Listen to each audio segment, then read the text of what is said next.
could this building behind me be the next real-life Willy Wonka's chocolate factory? But not just chocolate, I'm talking about ice cream here. The Rossi Ice Cream Factory. Could it move to this building? Could we make our ice cream here? Well, today I'm meeting an agent for the landlord to see if we can make that a possibility and create a theatre factory where everyone could see the ice cream being made. Let's get into it. So if you like the idea of me opening up the UK's first Willy Wonka's chocolate factory / ice cream factory, make sure you hit that flipping like button. And don't forget to subscribe to the channel. And if you're confused about anything that I'm talking about, comment below as we go. Right, let's get into this. I'm meeting the agent right now. There's a deal to be done here. This place has been the kiss of death for so many businesses. McDonald's couldn't even survive here. Behind this lorry that's inconveniently gone past, see that where it says MFA Fancy Bowl? That used to be McDonald's. They're not trading there anymore, but I've got an opportunity here to move our factory to a bigger space for less rent and be in this beautiful Grade 2 listed building. I think it's a great idea. Let's see what the agent's got to say. Why is it the kiss of death?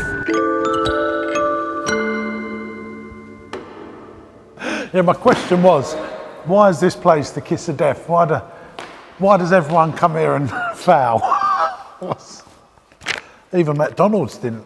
McDonald's had a 15 till system, so that's basically geared up for like airports. Obviously it's seasonal, so that's why that went. Bowling alley, 30 lanes, well, business rates are too high, for £8,000 a week payable, and no one operates on 30 lanes anymore. I think 10 to 16 to make the money. Prior to that, the function people were okay. They run a relatively successful business, but they just decided to bugger off to somewhere in Cameroon or something like that and took all the money. But it's, at the end of the day, it's the size of investment what someone's prepared to make. So this must be costing your clients a fortune, mustn't it, just having it? No, it's costing nothing because it's a listed building. There's no business rates applicable. But they're not getting any income from it. No, the Tesco income obviously, but apart from that.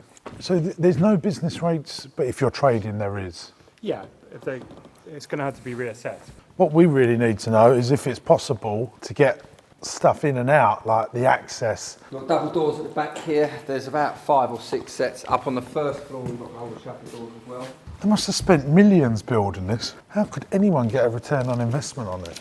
So have they told you what we want to do? Yeah. Move the Rossi factory, but with a parlour where people can see it being made, and to make it the Rossi factory a visitor attraction, if you like. So for us, so we know which part is absolutely not in line for development. Where we are. Yeah, this the whole And the McDonald's bit. No. If you tell us what we could have, we can then make a decision if that would work for us. Well, from my point of view, we want to be as close to the seafront and in the listed bit as possible because Rossi's a 100-year-old company that everyone in this area knows, and we want to take advantage of the features, basically. Basically, yeah. And these upper balconies can't be touched, can they? It's all listed. But this would be big enough just for the factory, wouldn't it? We could have a parlour out there, and these windows can stay, and everyone can see it being made. But we still got freezers. Where the casino is. So what a beautiful building, what a ton of potential. I've got 2 heads that I'm thinking at right now. Number 1, James Sinclair, the marketeer. Also, James Sinclair, the manufacturing of ice cream, is a Grade 2 listed building where the landlord wants to turn Summit into flats and bloody build a hotel there, and he mentioned a number of other things he wants to do. Is that the right place for me to move the manufacturing to Rossi Ice Cream? But my marketing head says, this building looks fantastic. It looks like Willy Wonka's chocolate factory. People would travel there. We can have a Rossi museum. We would have that huge frontage on the seafront where millions of people go each year. That excites me. And then I'm thinking, we're just going to grow this business so much, we could have 2 factories. We could have the theatre factory, like Cadbury's have got Cadbury's Land in Birmingham that millions of people go to each and every year. We could do the same thing, and then we just get a purpose-built modern warehouse on an industrial park where it's easy to get lorries in and out. With that being said, we're now going to go and see one. This is the second viewing that we're doing today, and what's great about this one is we will have much more control over the property without worrying a hotel being built on top of our factory or block of flats. This one, I've primed up the agent to see if we could do a lease option. And that's the process where you lease the period, the property for a period of time with an option to purchase it in the future. But set the purchase price now so that you benefit from that juicy equity in the amortization of the property growing in value whilst you rent it. So I'll have that conversation with the agent so that I can help you understand exactly what I'm talking about there, and then I'll tell you after we've met the agent. Let's meet the agent. This is better, isn't it? Oh, I've got a really good feeling about this place. So is there a service charge payable if you own the freehold? I don't think there is on these, no. Right. I checked it out. He bought this for 600 grand, didn't he, in 2016? What a deal. What do you think it's worth now? It's getting well over £100 a square foot now. And how many square foot is this? This overall's, ground floor's about 9,000. So it's probably worth $1 million, but he wants 1.2. Yeah. He doesn't want to sell, and he said that we don't normally sell stuff. He said, but because he picked this one up cheaper in auction, he said, I would sell it, but it'd have to be the right money. So what I want to do is, if we could lease it with a lease option, to buy it at, who wants 1.2? So if he gives me up to 3 years, set at that 1.2 and we'll rent it in between. Yep. He said, he spoke to his wife and they said, yes. I love this. If we can get a rent-free period, pay the 1.2 million lease option, what is the quote in rent? 60. Think there's any movement on that? I don't think it will if it's going to be short term. What sort of rent-free period do you think we can get? If it's only sort of 3-year option, he might say 3 months. Fine. The favour that I need you to do then for us is with Mr. Burgess. Do you think you can easily rent that like that? Yeah.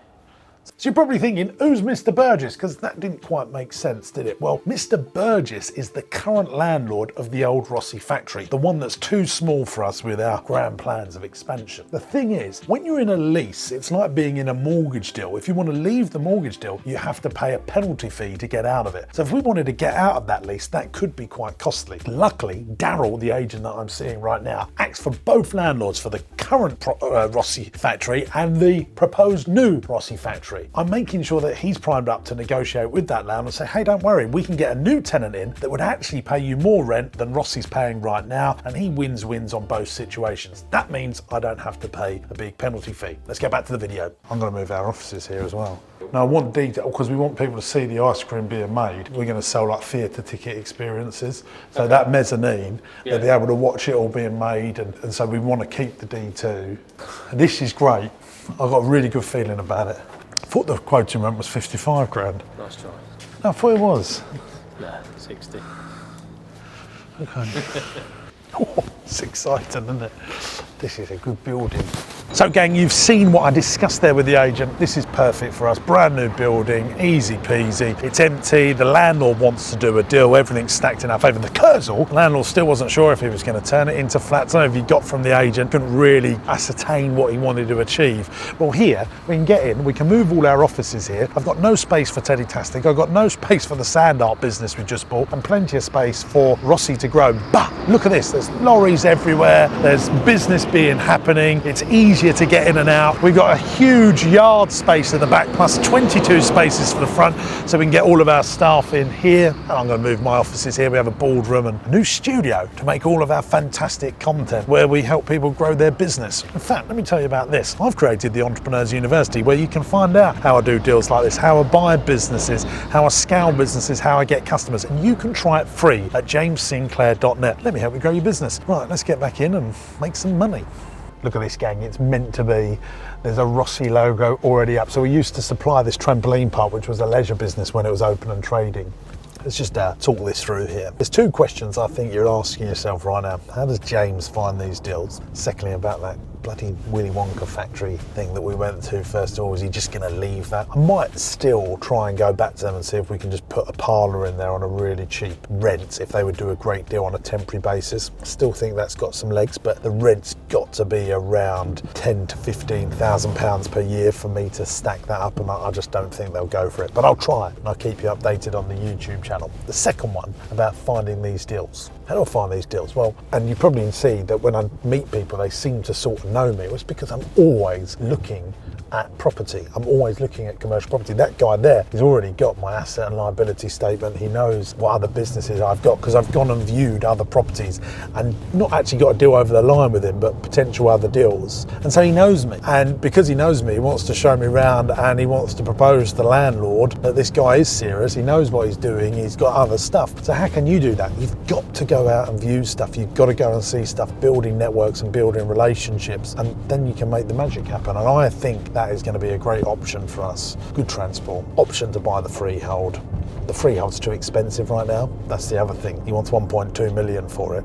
It's only worth 950 a million. But I don't know if you noticed, I'm going to agree to buy it at 1.2 in 3 years' time. And why is that important? Because I think this value will appreciate in 3 years' time. And it also gives me time to get Rossi to be profitable. Rossi isn't profitable right now, so he couldn't get a mortgage in its own right. Now, whilst I could go and get a mortgage right now for it, I think I could stretch myself and put a big deposit down and get some bank to lend me at a high rate of interest. I'm just not keen to do that. So I'd just rather rent it, not have to worry about that, get 3 years under my bag, and then I'll just trundle along to the bank and say, look, I've got a profitable business now. Look what I've done for this business in 1, 2, 3 years. Can I have a 100% mortgage to buy this building? And you might be thinking, well, how's he going to get a 100% mortgage to buy this building? Well, I've got equity in my other properties. That's one way. Second way, if a business is cash generating, you can go to a bank and say, look, can I borrow 70% of the money over 20 years and borrow the deposit over 5 years. I've done those deals before with banks. You have to actually ask for these things. They don't offer it to you, and you have to tell them why you want to structure it in such a way. And I will tell them I want to structure it in that way to protect my cash flow, to keep cash in the business, to grow the business. I've done that before, and I'm going to try and do the exact same thing here. So in effect, I'm not having to put a deposit down. I've just got to pay the stamp duty, and we get to own that brilliant building. I've got to pay a bit more for it, but in 10 years' time, that building will be worth 2 million quid, and rather paying £60,000 a year in rent, I'll pay £60,000 a year off my mortgage. And then Rossi will own a nice big asset like that. And the building's only, I think, 12 years old. Look at it, well insulated. Oh, lovely. So there's a lot to digest here, just like a glorious Rossi ice cream. What do? Do I go for stage 1, that beautiful Kurzel building, grade 1/grade 2 listed building? I mean, bloody hell, like a warrant hole, there was more space everywhere. Or do I go for grade 2, the modern building that's actually fit for purpose, that can get lorries in and out? That's the decision that I'm going to make. I think you realise I'm going to go for B. I'm going to go for that warehouse. I've now constructed an email with my offer to the agent, and I'll wait to hear back. He actually chased me before I got into my bed to come back and send that offer to him. So I think that's going to happen. It's going to be really exciting. I'll keep you updated on the YouTube channel on all of this stuff. Make sure you watch this video because YouTube's telling me you're going to like it. Subscribe to the channel, and I'll see you in the next video.